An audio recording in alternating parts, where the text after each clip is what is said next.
Meus irmãos e minhas irmãs, paz e bem. Diante do fato que a aliança do Antigo Testamento, o culto do Antigo Testamento, não conseguem realizar a proposta de Deus, porque Deus é fiel e o povo é infiel, nós encontramos no profeta Jeremias que Deus vai propor uma nova aliança. O autor da carta aos Hebreus hoje vai dizer assim: se tem a proposta de uma nova aliança, é porque a primeira aliança não conseguiu chegar ao seu êxito. Mas ele vai dizer assim: é Cristo que realiza esta nova aliança. É em Cristo que nós temos uma aliança perfeita. E agora, então, Jesus não somente ele tem consciência de ser a realização desta aliança, mas no Evangelho de hoje Jesus vai chamar os seus apóstolos para estar com ele, para fazer uma experiência pessoal de encontro, para depois partirem em missão. O Senhor chama a todos nós. Escutemos. Da carta aos Hebreus: irmãos, agora Cristo possui um ministério superior, pois ele é mediador de uma aliança bem melhor. Vejam que a fé deste autor vai fazer com que ele tenha a coragem de dizer com muita força que aquela aliança do Antigo Testamento ela caducou, que ela não conseguiu chegar à sua finalidade, que Cristo, que ontem foi apresentado como modelo daquela aliança, daquele culto, ele nos apresenta uma aliança bem melhor. De fato, se a primeira aliança fosse sem defeito, ela não precisava ser abolida, não precisaria de um anúncio de uma nova aliança. Então, ele vai citar o profeta Jeremias: dias virão, diz o Senhor, em que concluirei com a casa de Israel e com a casa de Judá uma nova aliança. A aliança é um pacto. No Antigo Testamento, nós temos essa prática ritual, que era um modo de estabelecer a paz entre pessoas, entre famílias, entre povos.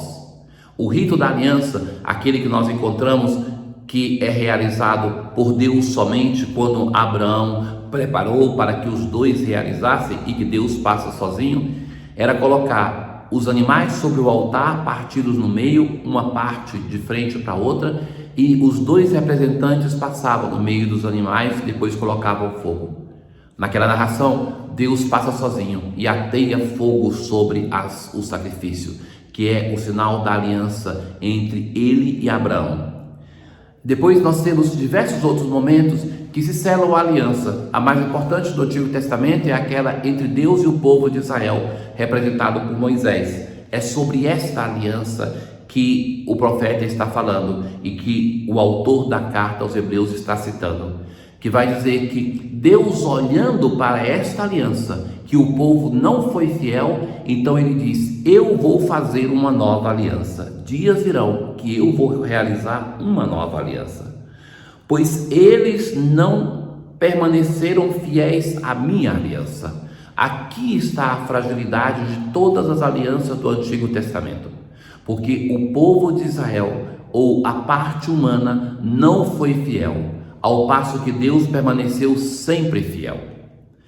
Ora, quando o autor fala isso, ele começa a perceber, citando o profeta Jeremias, que a única possibilidade de que a aliança chegasse a ter um êxito era que a parte humana fosse também fiel.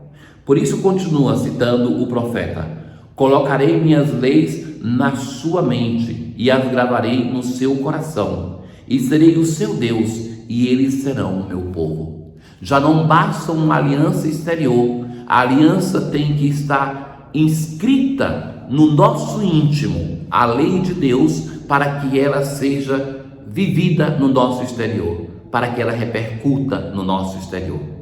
Então o autor vai dizer que é este o problema que tem que ser resolvido. Assim, ao falar de nova aliança, já terminando a citação, vai concluir o autor da carta aos Hebreus. Ao falar de nova aliança, declarou velha a primeira, aquela do Antigo Testamento. Ora, o que envelhece se torna antiquado e está prestes a desaparecer.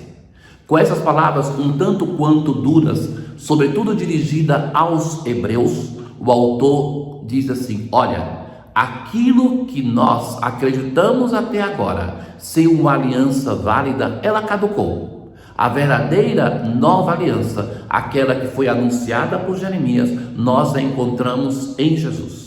O autor vai continuar nas próximas leituras, nos próximos dias litúrgicos, a mostrar porque esta aliança é nova e é definitiva. No salmo de hoje, mostrai-nos, ó Senhor, vossa bondade, concedei-nos também vossa salvação. Com diversas palavras, diversos substantivos, o autor, o salmista, vai descrevendo a ação de Deus. A ação de Deus que é bondade, que é salvação, verdade, amor, justiça, paz, fidelidade. O Senhor nos dará tudo o que é bom, e a nossa terra nos dará suas colheitas. A justiça andará na sua frente, e a salvação há de seguir os passos seus. Na aclamação ao Evangelho de hoje, em Cristo Deus reconciliou consigo mesmo a humanidade, e a nós Ele entregou sua reconciliação. Naquele tempo, Jesus subiu ao monte e chamou os que Ele quis. Então, vejam que aqui nós temos uma diferença essencial de Jesus em relação aos mestres de Israel. Os rabinos, eles eram escolhidos pelos seus discípulos.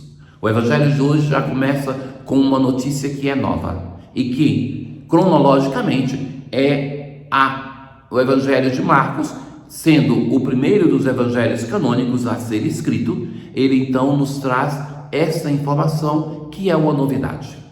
Na verdade, nós no Evangelho de Marcos temos dois momentos que Jesus escolhe os seus apóstolos.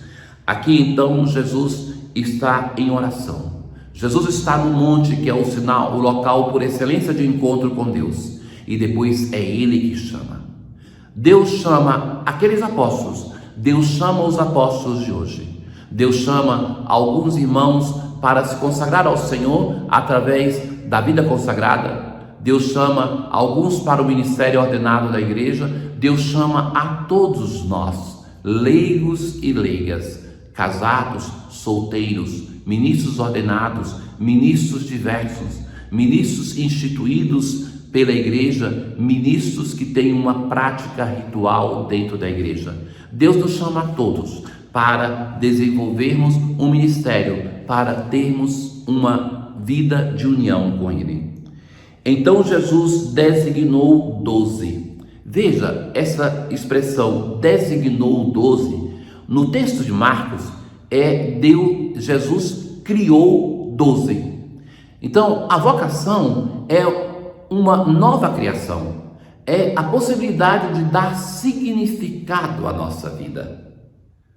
Ainda nesses dias, encontrando-me com pessoas que já são adultos, já com diversos anos, então pessoas que sentem um amargo na vida de que na juventude não chegaram a uma decisão vocacional e que sentiam um chamado para uma dedicação maior ao Senhor, foram seduzidos pelas riquezas do mundo, sobretudo, ou então ficaram protelando. O tempo passou, a idade chegou, cada vez é mais difícil uma mudança, mais cômodo ficar como está, e sentem o peso de não ter arriscado a vida pelo Senhor, de não ter se doado plenamente, de não ter permitido uma nova criação. O número 12 é muito simbólico. É o número dos filhos de Jacó, é o número dos patriarcas, então é um número também das tribos que provém justamente dos filhos de Jacó. O Senhor funda um novo povo, por isso a alusão ao número da perfeição, o número 12. E citam todos, inclusive não é omitido o nome do traidor, aquele que depois vai trair, mas que tinha toda a chance de fazer uma experiência grandiosa de encontro com o Senhor. Na oração hoje, depois da comunhão, nós assim rezamos: penetrai-nos, ó Deus, com o vosso espírito de caridade, para que vivam unidos no vosso amor os que alimentais com o mesmo pão. Tenham todos um bom dia. O Senhor esteja convosco, Ele está no meio de nós. Abençoe-vos o Deus Todo-Poderoso, Pai, o Filho e o Espírito Santo. Paz.